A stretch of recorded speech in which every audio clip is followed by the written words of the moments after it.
Keď človek robí šport sám, tak ho robí sám. Ale keď ho začne robiť so živým tvorom, so psom, ktorý ťa miluje nadovšetko, vidíš na ňom, že sa teší, že chce pre teba odovzdať maximum, čo môže, tak je to úplne iný pocit. Na tej trati človek nie je sám.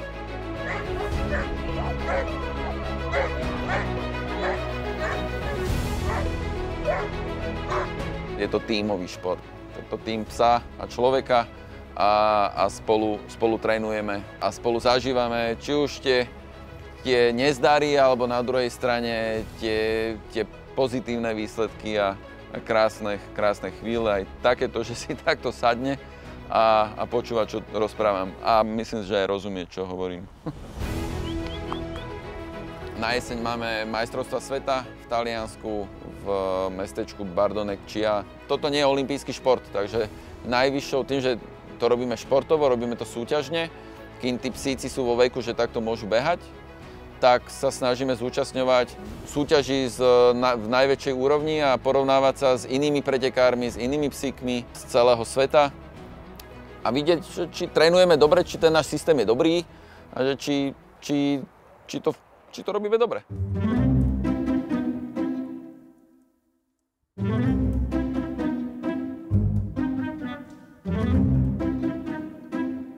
Bežať so mnou v Taliansku na tých majstrovstvách bude bežať Togo. A s Enzom behávam, keď behám s dvomi psami kolobežku, tak behá Togo s Enzom. Ale čisto pragmaticky a výkonnostne je najlepší psík Togo. Takže preto pobeží Togo.